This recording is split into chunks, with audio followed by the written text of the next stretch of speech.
Yes साथियों, आज BSc mathematics का लीनियर अलजेब्रा देख रहे हैं। उसमें भी वेक्टर स्पेस का लास्ट थ्योरम करने वाले हैं आज। थ्योरम नंबर 7 देखते हैं। थ्योरम है if W1 and W2 be two subspace of a vector space Vf, then W1 union W2 is also a subspace of a vector space Vf. If and only if W1 contain W2 और W2 contain W नहीं V नहीं W1। ये theorem का statement है। दो subspace का union फिर से सबस्पेस कब होगा? या तो W1 W2 में कंटेन करेगा या फिर W2 W1 में कंटेन करेगा। यही हम लोग को प्रूव करना है। Given that क्या दिया हुआ है? W1 and W2 be two subspace of a vector space Vf। W1 W2 subspace है, मतलब that is W1 खाली नहीं है, V का सबसेट है and W1 itself vector space है।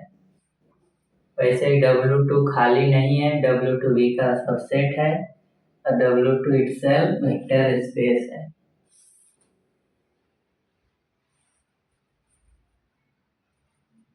हम लोग को प्रूव क्या करना है? W1 in1 W2 is subspace of vector space Vf if and only या तो W1 W2 में कंटेन करेगा या फिर W2 W1 में, तब ये W1 और W2 का यूनियन फिर से सबस्पेस होगा।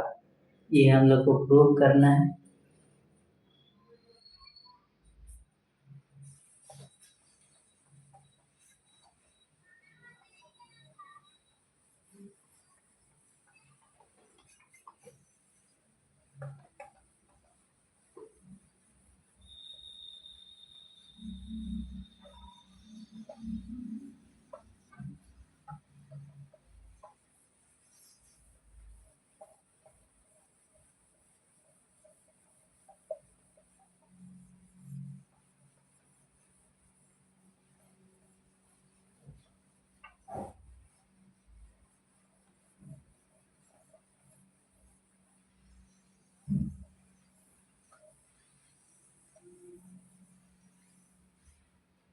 इसका फर्स्टली देखते हैं।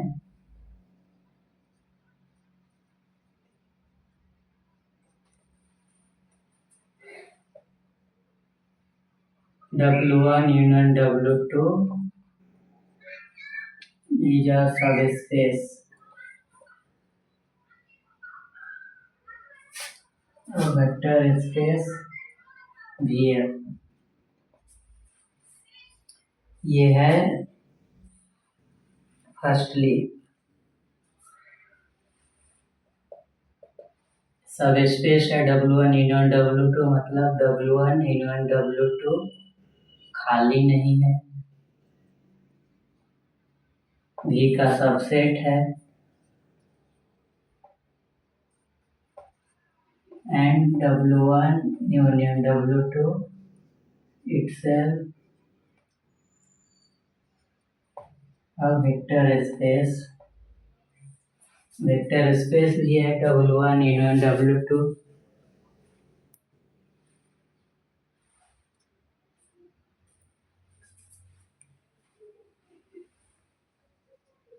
लेट W1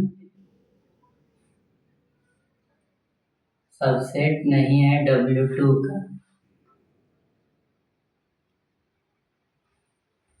सबसेट नहीं है।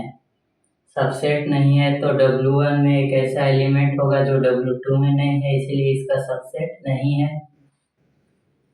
That implies there exists any alpha 1 belongs to W1।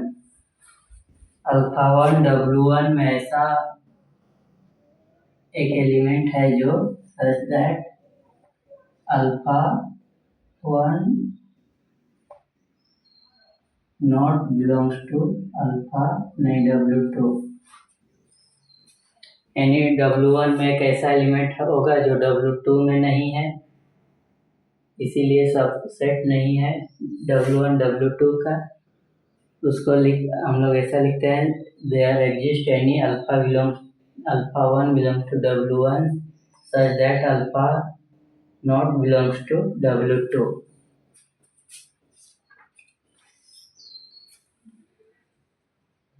Now let any alpha 2 belongs to W2. मान लेते हैं अल्फा 2 W2 में बिलोंग करता है। That implies alpha 2 belongs to alpha 1 union alpha 2.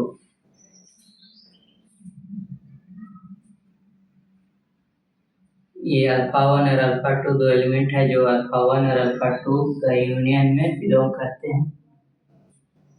That imply ये दोनों का एडिशन भी उसका यूनियन में बिलोंग करेंगे। Alpha 1 plus alpha 2 belongs to alpha 1 union alpha 2, क्योंकि W1 union W2 is a vector space है, इसलिए दोनों का एडिशन भी उसका यूनियन में बिलोंग करेगा।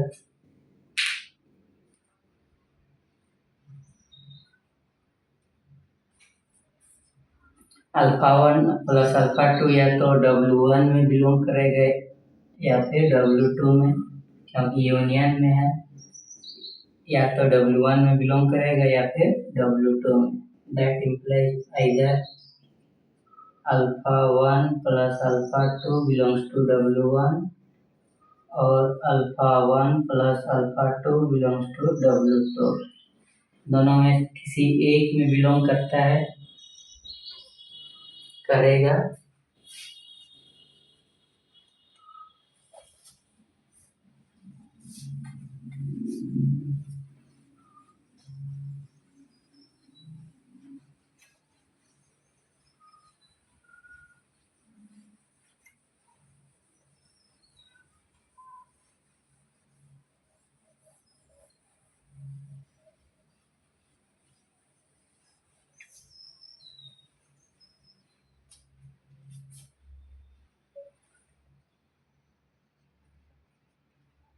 Now let alpha 1 plus alpha 2 belongs to W।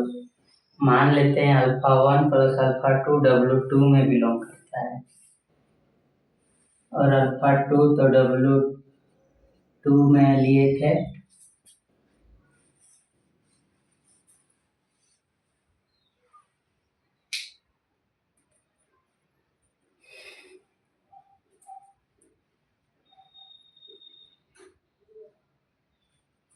ये एक एलिमेंट है, ये एक element that implies alpha 1 plus alpha 2। इसका इनवर्स वाला ले लेते हैं, माइनस अल्फा 2 हो जाएगा। वेक्टर स्पेस है तो उसमें माइनस अल्फा भी रहेगा एलिमेंट, बिलोंग्स टू W2। ये दोनों कट के किसमें आ गया, अल्फा 1 बिलोंग्स टू W2 में, जो कि अल्फा 1 तो W2 में नहीं है, W1 में है, which is contradiction।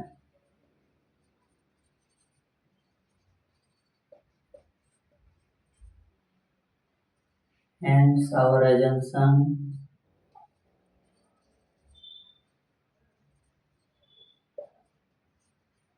is wrong। जो हम लोग माने थे वो गलत है।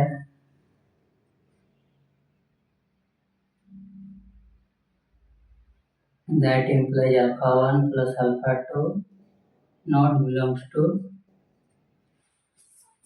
W2।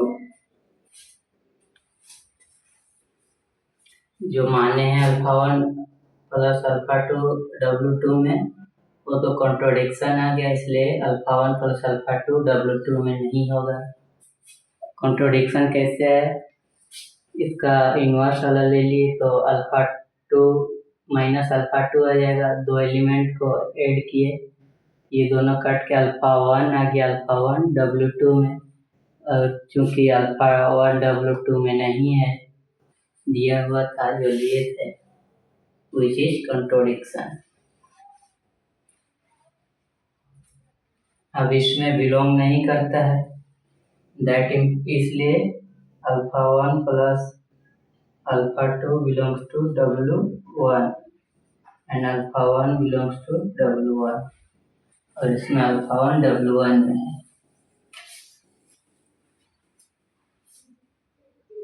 दैट इम्प्लाइज α1 प्लस α2, और ये इसका माइनस वाला लेते हैं, मतलब α1 बिलोंग्स टू W1, ये दोनों काट के α2 belongs to W1।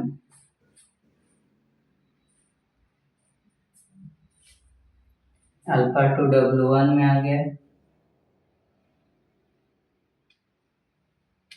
That implies W2 W1 का सबसेट है।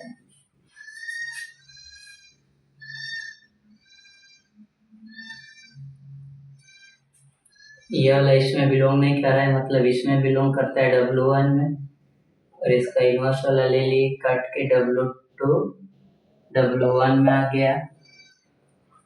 अब W1 में क्या क्या है, अल्फा प्लस α2 W1 में है, और ये α1 प्लस α2 W2 में नहीं है, यानी W1 का सबसेट है α2, नहीं W2, इसलिए W1 कंटेन नहीं कर रहा है W2 में। माने थे तब जब W1 W2 में कंटेन नहीं कर रहा है, देन W2 कंटेन करता है W1 में, ये हम लोग प्रूव कर दिए। एंड सिमिलरली इसी तरह ले लेते हैं, similarly we can prove that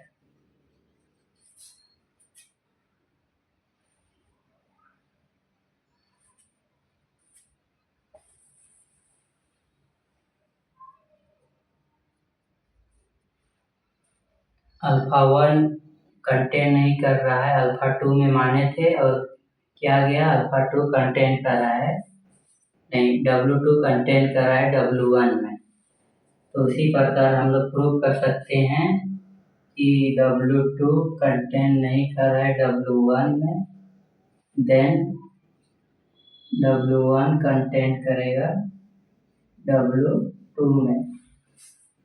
ऐसा हम लोग प्रूव कर सकते हैं इसी प्रकार। इसलिए इधर W1 कंटेन W2 और W2 कंटेन W1, यही प्रूव करना था। अब इसका कन्वर्सली देखते हैं।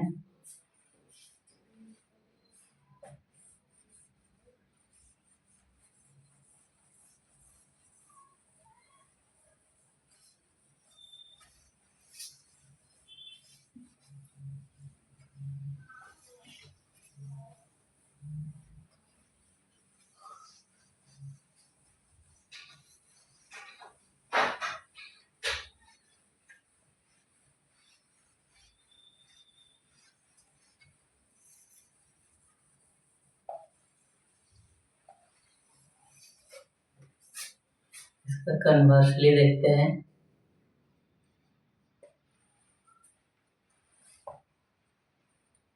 Late either W1 contain W2 और W2 contain W1। तो इसमें केस 2 को मिलेगा, केस 1 में देखते हैं। If W1 contain W2, then W1 W2 में कंटेन कर रहा है, मतलब W1 का यूनियन W2 के साथ, इस दोनों का यूनियन W2 में कंटेन करेगा। और W2 तो सब स्पेस है एंड W2 इज अ सब स्पेस और वेक्टर स्पेस भी है।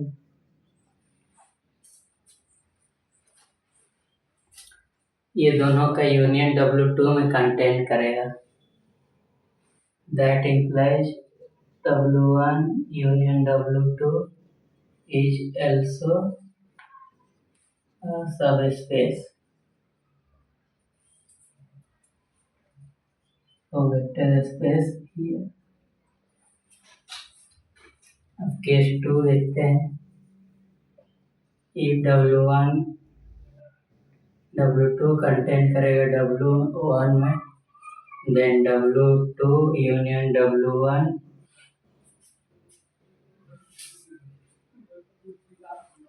इसको इसी W1 union W2 W1 दोनों के इक्वल हो जाएगा and W1 is a subspace vector space here।